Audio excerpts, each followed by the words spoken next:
الحمدللہ رب العالمین والصلاة والسلام علی سید الانبیاء والمرسلین وعلی آلہ واصحابہ وازواجہ وذریاتہ واہل بیتہ ومن تبعہم بإحسان الی یوم الدین۔ پیارے بچوں، السلام علیکم ورحمۃ اللہ وبرکاتہ۔ امید کرتے ہیں کہ آپ سب خیر و عافیت سے ہوں گے۔ خدا آپ سب کو خوش رکھے۔ ہم علم اور عمل کے بارے میں کچھ چیزیں پڑھ رہے تھے کہ ایک انسان سے خدا خوش ہوتا ہے اور ایک انسان سے خدا ناراض ہوتا ہے۔ تو اب ہمیں یہاں سے سبق پڑھنا ہے کہ آپ خود ہی انصاف سے کام لے کر سوچو کہ جو شخص اپنے آپ کو مسلمان کہتا ہو مگر ویسا ہی جاہل ہو جیسا ایک کافر ہوتا ہے، یعنی جس طرح ایک کافر چاہتا ہے اپنی منمانی زندگی گزارتا ہے، جو اس کا من کہتا ہے، جو اس کی مرضی ہوتی ہے وہ وہی کرتا ہے، اپنی مالک کی مرضی کو نہیں دیکھتا ہے۔ اور اگر کوئی مسلمان بھی ویسا ہی کھائے پیے چلے اٹھے بیٹھے ہر کوئی کام اسی طریقے سے کرے جس طریقے سے کوئی کافر کرتا ہے، آپ خود ہی یہ چیز سوچ لو، انصاف سے کام لو اور ویسا ہی نافرمان ہو جیسا ایک کافر ہوتا ہے، اور وہ بھی ویسا ہی نافرمان ہے جس طرح کوئی کافر خدا کا نافرمان ہوتا ہے۔ تو محض نام اور لباس اور کھانے پینے کے فرق کی وجہ سے وہ کافر کے مقابلے میں کس طرح افضل ہو سکتا ہے؟ کیا نام کی وجہ سے خدا اس کو جنت دے گا اور نام کی وجہ سے دوسرے انسان کو جہنم میں ڈالے گا؟ یہ تو بہت بڑا ظلم ہوگا، کیونکہ نام تو ایک پہچان ہے، لباس تو ایک پہچان ہے، اصل چیز جو ہے وہ علم اور عمل ہے۔ اب جو انسان وہ کسی مسلمان گھر میں پیدا ہو گیا اور کاغذات پر وہ مسلمانوں کے کھاتے میں ہے، لیکن کام عمل علم اس کا ویسا ہی ہے جیسا کسی کافر کو ہے، تو کس طرح وہ افضل ہو سکتا ہے اور کس بنا پر دنیا اور آخرت میں خدا کی رحمت کا حقدار ہو سکتا ہے؟ اسلام کسی نسل یا خاندان یا برادری کا نام نہیں ہے۔ جس طرح ہندو برادری ہوتی ہے، سکھ برادری ہوتی ہے، بدھ برادری ہوتی ہے، تو اسلام نسل یا خاندان یا برادری کا نام نہیں ہے۔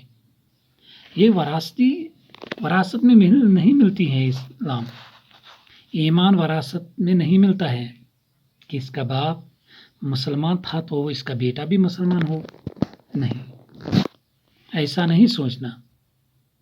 اسلام کسی نسل یا خاندان یا برادری کا نام نہیں ہے کہ باپ سے بیٹے کو اور بیٹے سے پوتے کو آپ ہی آپ مل جائے جس طرح وراثت ملتی ہے۔ یہاں یہ بات نہیں ہے کہ برہمن کا لڑکا چاہے کیسا ہی جاہل ہو اور کیسے ہی برے کام کرے مگر وہ اونچا ہی، جس طرح ہندو میں ذات پات ہوتی ہیں، ایک ذات ہے وہاں برہمن اور ایک ہے چمار۔ برہمن اونچے درجے کے ہیں چاہے وہ کیسے ہی کام کرے، اور چمار نیچے درجے کے ہو چاہے وہ کتنے اچھے کام کرے۔ یہاں یہ بات نہیں ہے کہ برہمن کا لڑکا چاہے کیسا ہی جاہل ہو اور کیسے ہی برے کام کرے مگر وہ اونچا ہی ہوگا، کیونکہ وہ برہمن کے گھر پیدا ہوا ہے اور اونچی ذات کا ہے۔ اور چمار کا لڑکا چاہے علم اور عمل کے لحاظ سے ہر طرح اس سے بڑھ کر ہو مگر وہ نیچے ہی رہے گا، کیونکہ چمار کے گھر پیدا ہوا ہے اور کمین ہے۔ یہاں تو خدا نے اپنی کتاب میں صاف فرما دیا ہے کہ ان اکرمکم عند اللہ اتقاکم،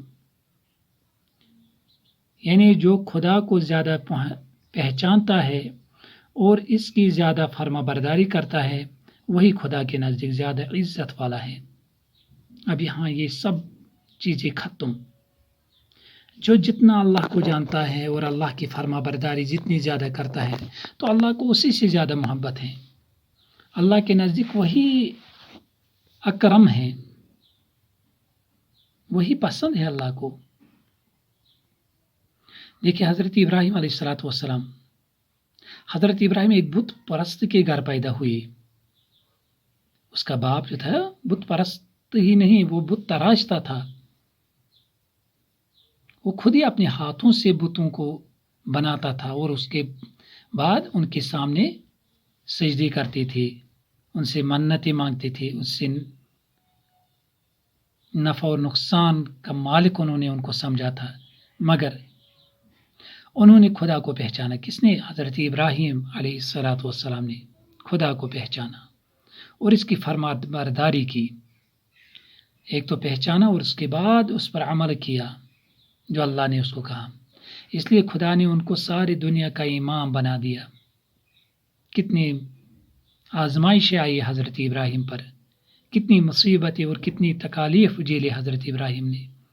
اس لیے اللہ نے جب حضرت ابراہیم نے ہر کام میں اللہ کی مرضی کو سامنے رکھ کر کام کیا، اپنی مرضی کو چھوڑ دیا، تو خدا نے اس کو ساری دنیا کا امام بنا دیا. اس کے برعکس حضرت نوح کا لڑکا اور حضرت لوط علیہ السلام کی بیوی، اگرچہ یہ پیغمبرانہ خاندان سے تعلق رکھتے تھے. حضرت نوح کا لڑکا ایک پیغمبر کے گھر پیدا ہوا، مگر اس نے خدا کو نہ پہچانا اور اس کی نافرمانی کی. کس کی نافرمانی کی؟ خدا کی نافرمانی کی، پیغمبر کی نافرمانی کی، اپنے باپ کی نافرمانی کی. وہ باپ ایک باپ ہی نہیں تھا بلکہ ایک پیغمبر تھا. اس لیے خدا نے اس کے خاندان کی کچھ پرواہ نہ کی اور اسے ایسا عذاب دیا جس پر دنیا عبرت کرتی ہے. بس خوب اچھی طرح سمجھ لو کہ خدا کے نزدیک انسان اور انسان میں جو کچھ بھی فرق ہے وہ علم اور عمل کے لحاظ سے ہیں. دنیا میں بھی اور آخرت میں بھی اس کی رحمت صرف انہی کے لیے ہے جو اس کو پہچانتے ہیں اور اس کے بتائے ہوئے سیدھے راستے کو جانتے ہیں اور اس کی فرما برداری کرتے ہیں. جن لوگوں میں یہ صفت نہیں ہے ان کے نام خواہ عبداللہ ہو یا عبد الرحمن ہو یا دین دیال یا کرتار سنگھ، خدا کے نزدیک ان دونوں میں کوئی فرق نہیں اور ان کو اس کی رحمت سے کوئی حق نہیں پہنچتا.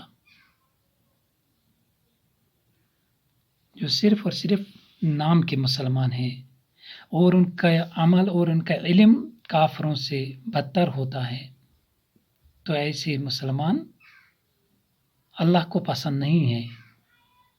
اللہ ہمیں علم اور عمل سے نوازے اور ہمیں اپنی نافرمانی سے بچائے.